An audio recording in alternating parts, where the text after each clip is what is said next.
আমার ছেলেটা চিকিৎসা করতে দিলে না ওরা, ডাক্তার আমার দেখলে না। বর্তমান দেশে ডাক্তাররা খালি দুটো সেলাই দিয়েছে, একটা বড়ি বলে ছেলেটাকে আমার দিলে না। আমার ছেলে মরবো লজে, কেউ আমার দেখলে না, আমার চিকিৎসা পাবে না, মরে গেল। আমার চিকিৎসা হলো মাস, তো চিকিৎসা হলো না। থামো থামো থামো, আমি কি বলছি, নাতিকে দেখবে না, বৌমাকে দেখবে না।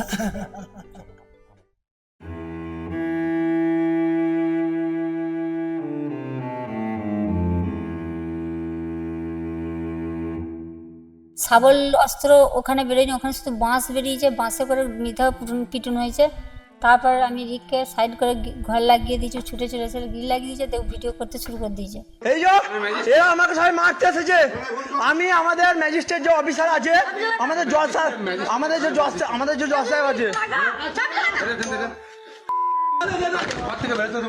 যখন দেখছে যে ভিডিও করছে তার তো আমাদের মুখগুলো চিনে নেবে, তখন ইলেকট্রিক তারটাকে ছেড়ে দিয়েছে। আরে ভাই ভাই কি করছিস রে ভাই? আগুন লেগেছে গো, আগুন লেগেছে, চালো গো,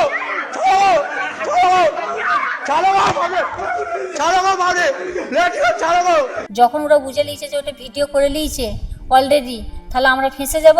ওই ডকুমেন্টসটা কারার লেগে পুলিশে আমার মনে হচ্ছে চাল করে ওকে ডাক্তারখানা পাঠালো, পাঠিয়ে মায়ের রাস্তাতে লিয়ে ফোনটি কেড়ে নেয়। परिवार के तरफ से जो आरोप है वो उनके परिवार एफआईआर का हाँ, जो कॉपी में तो वही नहीं है, तो अभी- मिसक्रिएंस लिखा हुआ है, अच्छा तो बीजेपी का नाम लेंगे।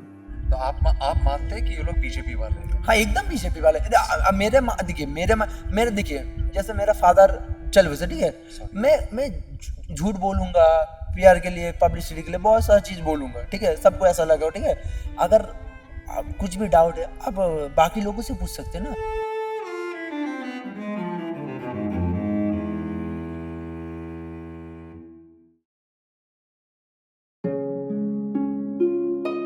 ককরোচ জনতা পার্টি বা সিজেপিকে সমর্থন করার শাস্তি এটা? ছেলের সিদ্ধান্তের মাসুল কি দিতে হলো বাবাকে?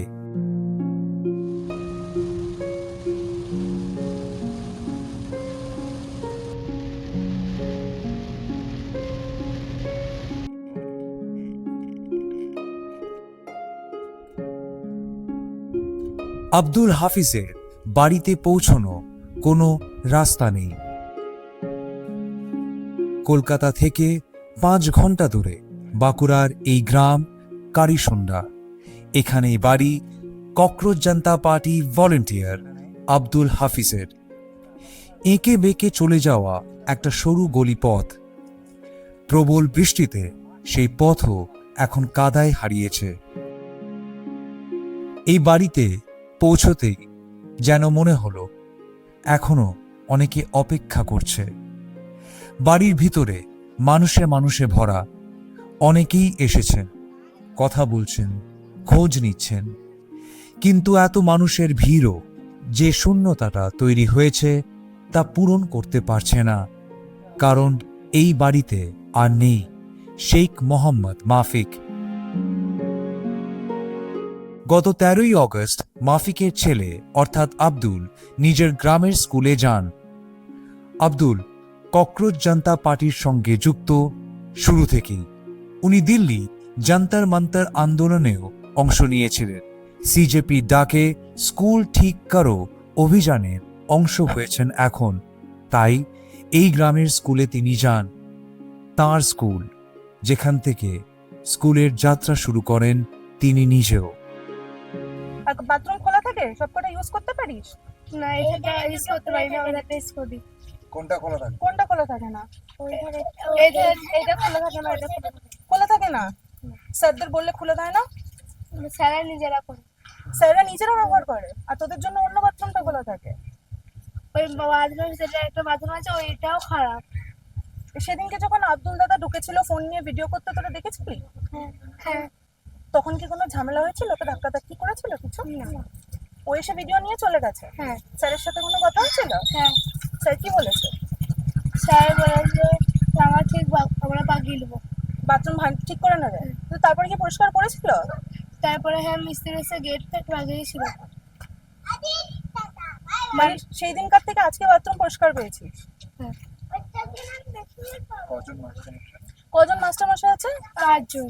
5 জন মাস্টারমশাই আছে। আর কি কি সাবজেক্ট পড়ানো হয় এখানে? বাংলা, ইংরেজি, অঙ্ক আর বিজ্ঞান আর সায়েন্স। রোজ মাস্টারমশাই আসে? হ্যাঁ। রোজ 5 জন আসে? না, 4 জন আছে। একজন মাঝে মাঝে আসে। একজন মাঝে মাঝে আসে? এখন কি সব মাস্টারমশাইরা আসছে? একজন আসে না, 4 জন আসে। 4 জন আসছে। আচ্ছা, ক্লাস হচ্ছে ঠিক মতো রোজ? হ্যাঁ। স্কুলে নাকি বাচ্চাদের বাথরুমের অবস্থা বেহাল, এই গল্পই তুলে ধরতে চেয়েছিলেন আব্দুল। কিন্তু সেই রাতেই বাড়িতে পৌঁছায় গুন্ডারা। আক্রান্ত হয় আব্দুল। আরে ভাই ভাই কি করছিস রে ভাই? আগুন লেগেছে গো, আগুন লেগেছে, ছাড়ো গো, ছাড়ো, ছাড়ো। ভাই দেখো, দেখো আমার আব্বাকে মেরেছে, দেখো।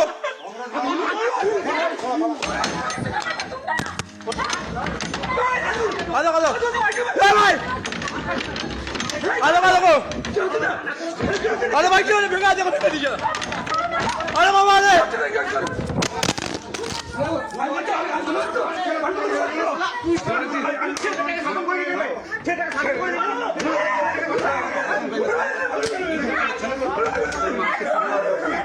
আব্দুলকে বাঁচাতে বাবা ঝাঁপান। দুষ্কৃতীদের নিশানায় আসেন বাবা মাফিক। দুদিন পর অর্থাৎ 15ই অগস্ট তিনি শেষ নিঃশ্বাস ত্যাগ করেন।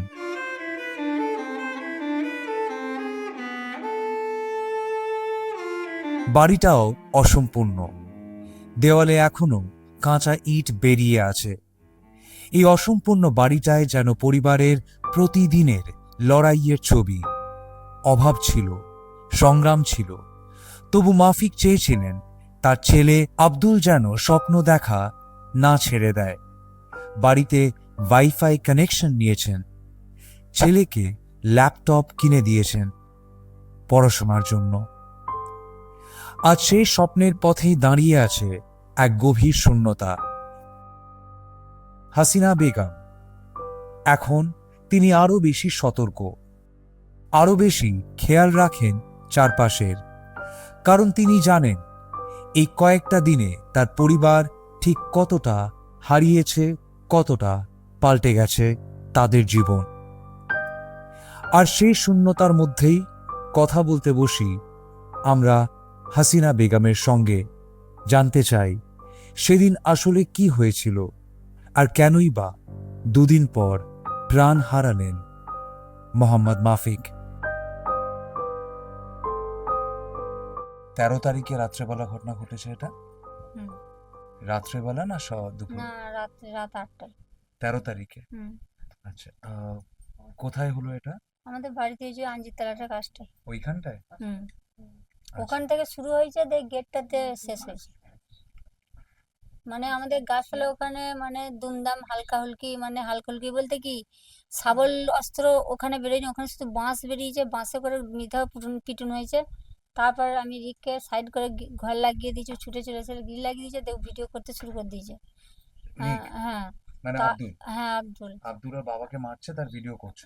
না, তখনও করতে পারিনি, মানে যখন আর কি মার দিচ্ছে দিয়ে চলে এসেছে, এবার গ্রিলটাকে শাবলদার দিয়ে তাড়ছে যে ওকে মেরে দেবো, তখন ওর বাবা এসে ছাড়তে আছে যে না, এই যে অতগুলো লোক চাড়ছে, তাহলে সে ও যখন ঢুকে চাবি লাগিয়ে দিয়েছে, তাহলে ওকে তো পারবে না, এবার চাবি তো আর ভাঙতে পারবে না ভিতর দিয়ে। তা শাবল দিয়ে এমন চেয়েছিল গ্রিলটা, মানে তখন যদি ভিডিও করতে বেকারটা করেছে নাকি আমি ঠিক জানি না, বেকারে শাবল করা যায়নি।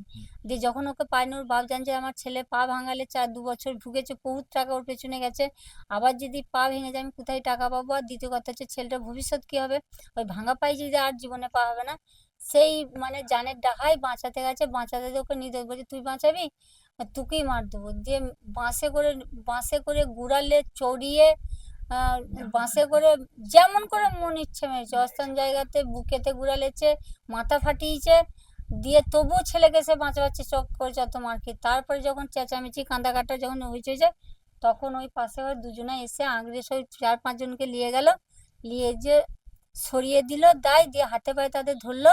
তারা খালি বলতে, তাদের বক্তব্য যে আমরা মাথা উঁচু করে অন্যায় করব, আর যারা অন্যায় করবে না তারা আমার পায়ে ধরো। ওই পায়ে ধরেছিল বলে তারা নিজেকে বিশাল বড় মনে করলো, দিয়ে বেরিয়ে চলে গেল। যে ছেলেটাকে তখন যখন ওর বাবাকে মারে তখন ভিডিও করে নিয়েছিল বাইরে থেকে। সেটা আরো আক্রোশ যে ওই ভিডিওটা কেড়ে নেবো, কেড়ে নিয়ে করবো।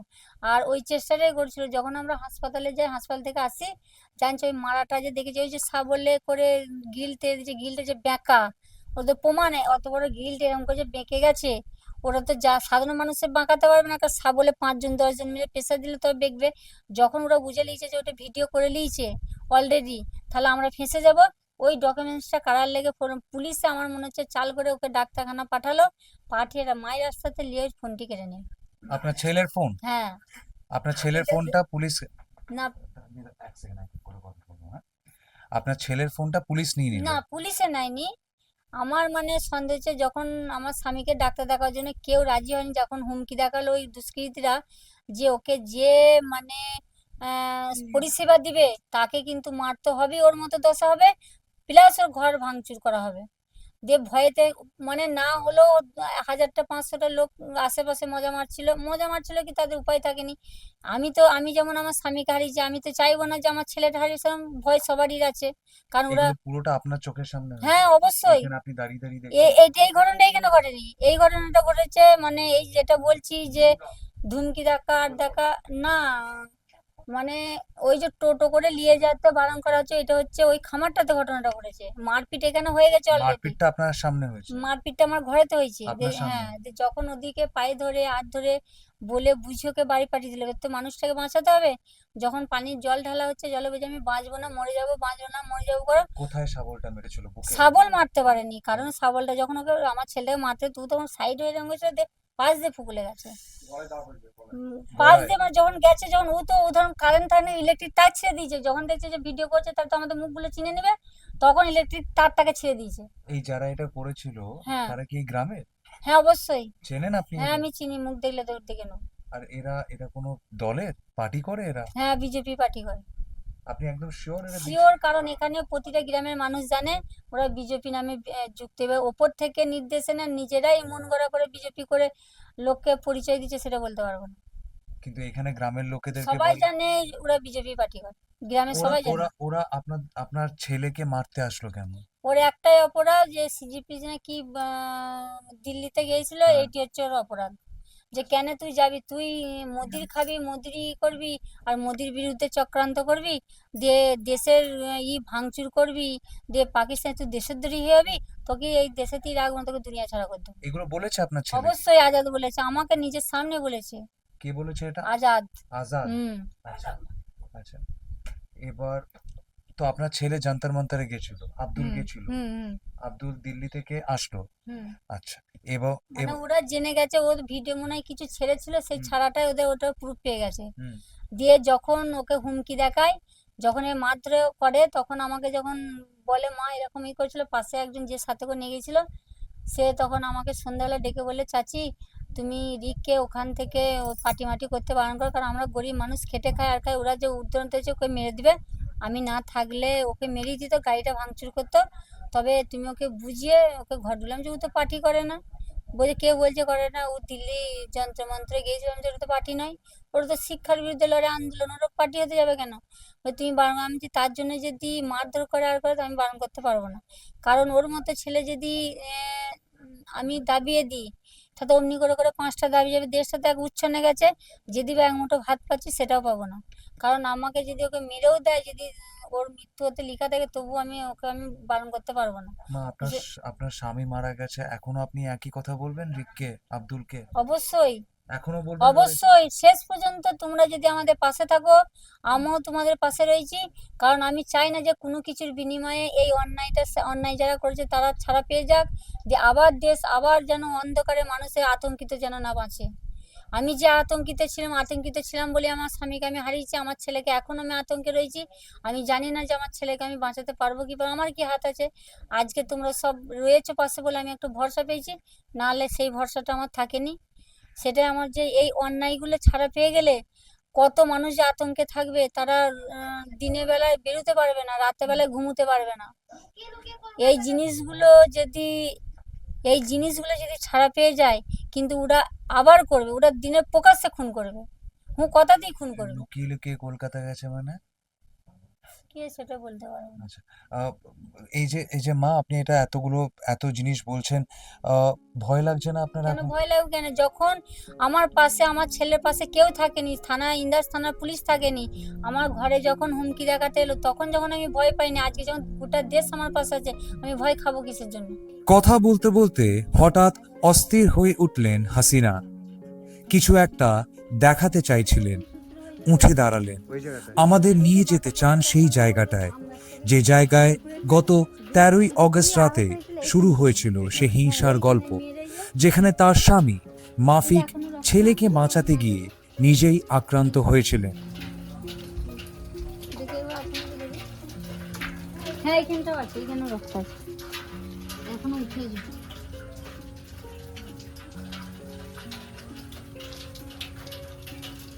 আর এই যে এটাকে এমন ভাবে তেড়ে দিয়েছিল, এই যে এগুলো ঠুকে যে সোজা করা হয়েছে, এই যে এগুলো একবারে বেঁকে করে দিয়েছিল, একবারে গ্রিলটা মনে হয় ভিডিও কল করেছে মনে হয় বেঁকে গেছে।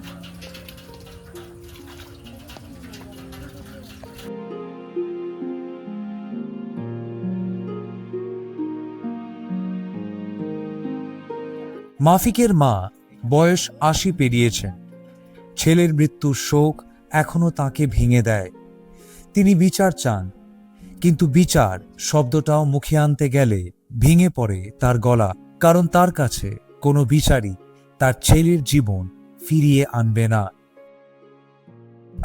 আপনার ছেলের জন্য বিচার চাই তো মা? বিচার আমাদের একটাই চাই, কিচ্ছু আমাদেরকে দিতে হবে না, আমরা ঠিক করে খাবো, তবু ওই লোকগুলো ফাঁসি আগে চাই। ওরা এখন যদি কেউ আপনাদেরকে টাকা ফাঁকা দিতে আসে, নেবেন? না না না না না, আমরা এমনি খাই, আমাদের উপরওয়ালা চালিয়ে যায়, আমরা সব খাই না, ওইসব টাকার আমাদের কোনো প্রশ্ন নাই। একটাই প্রশ্ন, আমার বেটাকে মেরেছে, আমার বেটাকে মেরে খবরদারি করতে, একটাই আমার প্রশ্ন যে ফাঁসি। ওই পার্টিতে নেমেছিল বলে সেই থেকে নিয়ে মারবো চলে যায়। না গো মা, ওরকম করে না মা। ছেলেটাকে আমি আমার তোমায় কি বাবা- বললাম? আমি তোমায় কি বললাম? বসো। দিয়ে আমার ছেলে, আমার ছেলেটাকে চিকিৎসা করতে দিলেন ওরা, ডাক্তার আমার দেখলে না, বর্তমান ইন্দেশে ডাক্তাররা খালি দুটো সেলাই দিয়েছে, একটা বড়ি বলে ছেলেটাকে আমার দিলে না, আমার ছেলে মরব লজে, কেউ আমার দেখলে না, আমার চিকিৎসা ভাবে মরে গেল, ও চিকিৎসা হলো মাস, তো চিকিৎসা হলো না। থামো থামো থামো, আমি কি বলবো? নাতিকে দেখবে না, বৌমাকে দেখবে না? চলো মা, থামো থামো থামো থামো থামো, ঠান্ডা ঠান্ডা, মা 4 দিন ধরে কাঁদছো, মা চুপ করো। ঠিক আছে? ভাইয়ের লেগে 4 দিন ধরে ঠান্ডা কাঁদছি, তোমার ঠান্ডা ভাইকে পাইনি আমরা। ঠান্ডা মা, ঠান্ডা, একদম শান্ত হও।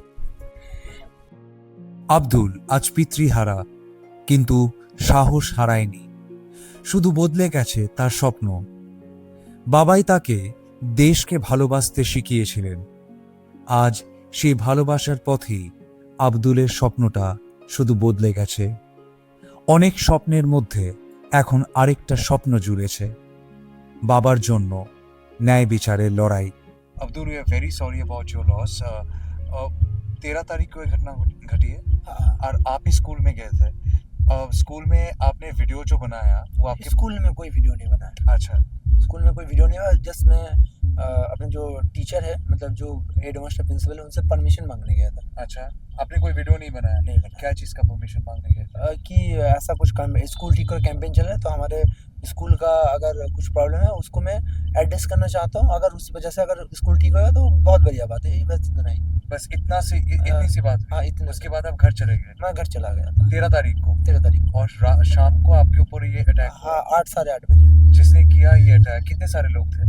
लोग तो बहुत सारे थे, मगर पहचान में आए, आपका घर में आए थे वो 5 से 7 लोग होंगे। जब हॉस्पिटल ले जाए थे वहाँ पे भी 2-3 लोग हैं, ऐसा थे, मतलब टोटल 10-12 लोग थे। और ये सारे लोग कोई पॉलिटिकल पार्टी से है?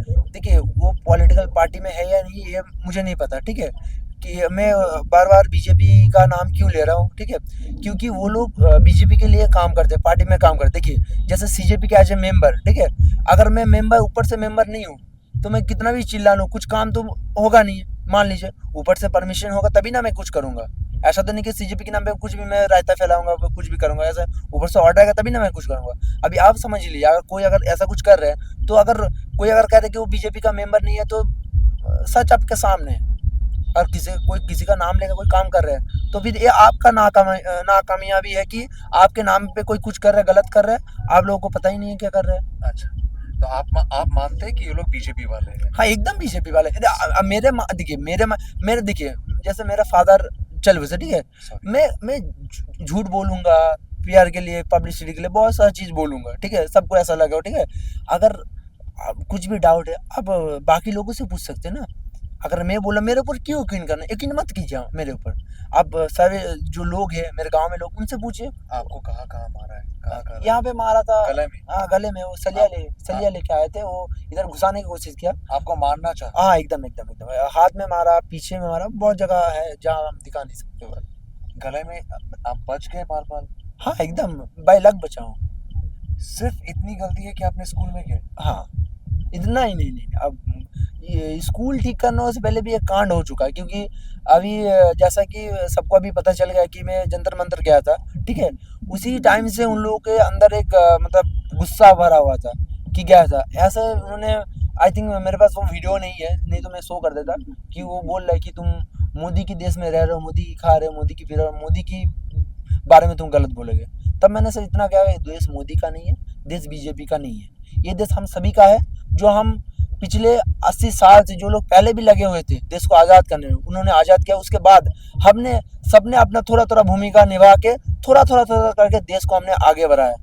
ये जो अभी देश खड़ा हुआ है, सभी का योगदान है, किसी एक का नहीं है। सबने थोड़ा करके, ऐसा नहीं कि आसमान से टपक गया 2014 के बाद, ऐसा नहीं है। हमने सब कुछ किया। तो जब मैंने ऐसा बोला कि ये देश किसी एक व्यक्ति का नहीं है, किसी पार्टी का नहीं है, तभी वो थोड़ा सा ऑफेंड हो गया। वो होने के बाद और ज़्यादा। आप जंतर मंतर गए थे, वो आइडेंटिफाई हो गए आप? हाँ। कब गए थे जंतर मंतर? कितने दिन थे? 19 तारीख को गए थे हम और हम लोग वॉलंटियर थे। हम वॉलंटियर, हम लोग वहाँ पे वॉलंटियरिंग कर रहे थे। अच्छा। और हम लोग सिर्फ वहाँ पर पीसफुल प्रोटेस्ट के लिए 20 हेल्प तारीख कर को रहे भी थे। आप थे उधर? बिल्कुल थे, 20 अच्छा। तारीख भी थे, और ये मेरे साथ था। हम लोग दोनों साथ में ही रह रहे थे। हाँ। कभी कभी फ्रेश होने के लिए हम लोग होटल में साथ में आते थे, तो ऐसा कुछ नहीं है। हम लोग खाली वहाँ पे वॉलंटियर करते थे, एंट्री गेट हम लोग संभालते थे, ये हमारा रोल था। हमें यही काम दिया गया था फ्रॉम सीजेपी। अच्छा, मैं हम लोग उसको हेल्प कर रहे बहुत थे। सारे वॉलंटियर से मिला था तब। अब्दुल, आपका पापा का ऊपर ये अटैक कैसे हुआ? आपको बचाने गए थे वो? हाँ, जैसा दुनिया का हर पिता करता है, जब अपने बेटे के ऊपर खतरा आता है तो बचा नहीं जाता है। वही इससे मेरे पापा बचाने गया, मुझे अंदर सेव कर दिया। अभी जो उम्र जी रहा हूँ मैं, अभी उनका दिया हुआ है ये दिन। अभी उनका उम्र जी रहा हूँ, अभी मेरा उम्र नहीं, क्योंकि मैं मर चुका हूँ। अभी ये जो उम्र अभी जी रहा हूँ ना, उनका उम्र है। उनका जो एज है, अभी वो हम जी रहे हैं। अभी पता नहीं ऊपर वाले ने उनका एज कितना टाइम तक लिखा था, मगर अभी जो जी रहा है उनका ही एज है। असॉल्ट इसके ऊपर हुआ था, उसके बाद इसके पापा ने इनको हमारे बचाने का कोशिश किया। इनके पापा आगे आए, इसको पीछे कर दिए, और फिर उसका रिजल्ट किया। और एक वजह वो भी है कि मेरे पापा ने क्यों मुझे जंतर मंतर भेजा, क्योंकि मेरे पापा भेजे थे? हाँ, मेरे पापा मम्मी भेजे थे, क्योंकि बोला कि बेटा, जब देश का सवाल आए, पीछे नहीं हटना, देश पहले है। तुम मुस्लिम हो, तुम चाहे हिंदू हो, जो भी हो, तुम इंसान हो, जो भी हो, ठीक है, पहले देश है। तुम मुस्लिम बाद में बन लेना, पहले अच्छा इंसान बनो, उसके बाद अच्छा देशभक्त बनो, उसके बाद मुस्लिम बनना। मुस्लिम बनना बहुत आसान है, मगर एक देशभक्त बनना बहुत बहुत बहुत मुश्किल है, ठीक है। पहले देश को संभालो, उसके बाद अपने मतलब जाति को संभालना, अपने रिलीजन को संभालना। डर लग रहा है? डर का कोई सवाल ही नहीं। डर किस उस लड़के का क्या डर होगा जो पहले जंतर मंतर जाके ऐसा कुछ देख चुका है? वो डर तो वही खत्म हो गया था जो अपना पिता का डेड बॉडी देख चुका है, ठीक है। उनके उसके अंदर क्या डर रहेगा? देखिए, मेरे पापा डरना कभी सिखाए नहीं है, देश के लिए कभी डरना नहीं है, ठीक है। देश अगर रहेगा तो, अगर डरना है तो बाकी चीजों के लिए डरो, ठीक है। वो देश के लिए, देश के अगर हित में, देश के लिए काम करना, पापा यही बार बार बोलते थे। अगर देश के लिए कुछ करने का मौका मिले, डरना नहीं है। হাসিনার কাছে মাফিকের পুরনো ছবি খুব বেশি নেই। সেই কয়েকটা পাসপোর্ট সাইজের ছবি ব্যাংক অ্যাকাউন্ট খোলার জন্য তোলা হয়েছিল।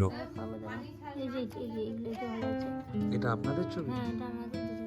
বিয়ের কোনো অ্যালবাম নেই, একসঙ্গে তোলা কোনো বড় ছবি নেই।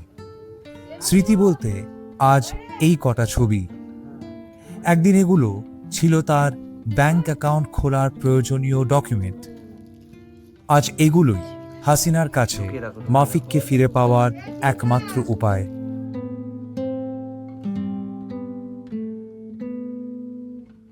গল্পটা এখানেই শেষ, হয়তোবা নয়। তিতাস মুখার্জিকে সঙ্গে নিয়ে বাঁকুড়া থেকে Tamal Saha, news the truth, NTT বাংলার জন্য।